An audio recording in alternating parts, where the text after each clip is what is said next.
Pumunta nga kami ni Daddy sa garage sale malapit sa amin, nakabili kami ng murang bike, pati na rin tong coffee maker at nakajackpot pa ata si Daddy nitong Travis Scott for only... Magandang buhay! Etong si Daddy, pagkahatid kay Carlos, sabi ko ba't wala pa siya? Yun pala ay dumaan nga sa may garage sale malapit lang din dito sa bahay. Tuwang-tuwa nga siya dahil nakakuha nga daw siya ng Travis Scott for only $10. Kaya pagkatapos namin mag-lunch ay inaya niya nga ako pabalik dun sa may garage sale na pinuntahan niya dahil may papakita daw siyang bike sa akin. Yan oh. Oo nga no, bago pa no. Ganda pa. Maganda rin yung tingnan. Sakto rin dahil gusto ko na rin magkaroon ng bike. Aba, sulitin ng summer. Nagustuhan ko siya agad dahil sakto lang ito sa aking height. What brand is that? I believe that's a CCN, right? Sakto din dahil meron silang binibentang panglalaki din na bike. So, pair na kami ni Daddy, makakapag-bike na rin kami. Pwede na nga din daw itong bike para sa kanya. So, okay na ito sa amin kaya tumawad na kami. Yung kulay pink na bike, binibenta niya ng $130.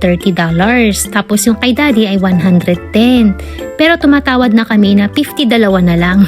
Pagpunto kami niya siguro. Biro lang. Syempre, kawawa naman yung dalawang matandang nagbebenta. Ang tawad ko ay $210 para dun sa dalawang bike. Pwede na ba? May brand din kasi naman itong mga bike. Nung sinearch nga din namin sa Google, yung brand nyo nga din ito. Yung sa akin ay parang nasa $400 din. Tapos yung kay Daddy ay mas mahal.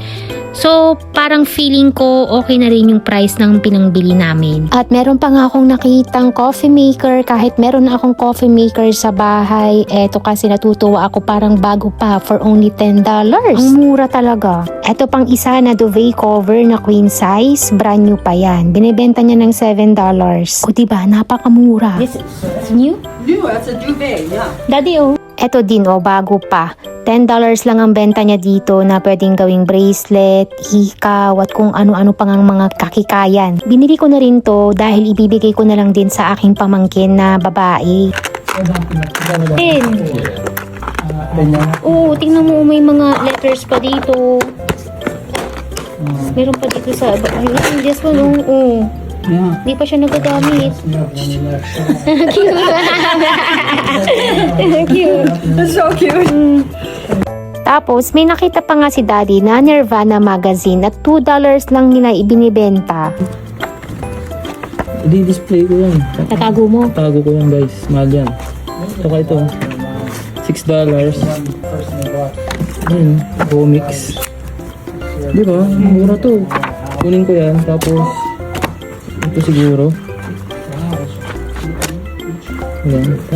Tapos, eto na nga. Hindi ko alam kung original ba itong nabili ni Daddy na Travis Scott. Hindi ko kasi alam tumingin ng mga ganitong sneakers. Pero kung original ito, jackpot dahil $10 lang niya nabili. Let me know guys kung mayroong marunong dyan tumingin ng original na sneakers. Nakakatuwa talagang mag-garage sale. At usong-uso yan dito dahil nga maganda na yung panahon. Kung matyaga ka talaga sa mga ganito, ay minsan makaka-jackpot ka. Thank you! That should be okay rattling around there. Yeah, okay. It's safe there. Yeah, you put it, you could even push it farther. Yeah.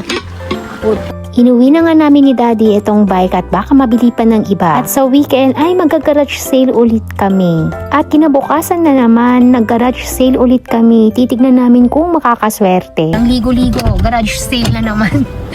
Tapos nakapajama pa ako. Tignan natin kung anong meron. Feeling ko tuloy kapag nag-garage sale kami ay nagmamining, naghahanap ng gold. Yung parang ganun nga sa nabili ni Daddy, katulad nung bike na mura, tapos yung Travis Scott kung original ba. Kung original yun ay jackpot, diba? Wala kaming nagustuhan dito kaya lilipat naman kami sa ibang garage sale. Wala akong nagustuhan dun. So, let's check.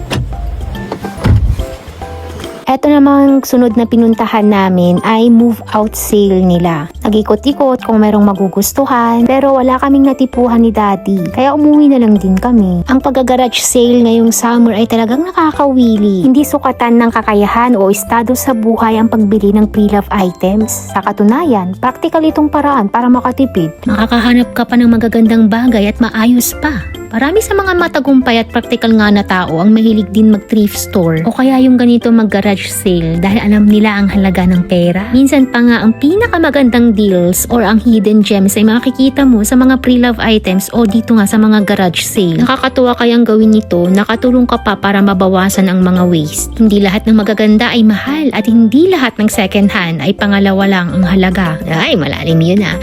O siya, hanggang dito na lang muna. Aman Mutlabat, sana nag-enjoy po kayo sa panunood. Please like and follow our page. Until our next vlog. Bye-bye. We don't find anything, so let's go home. Gutom na ako.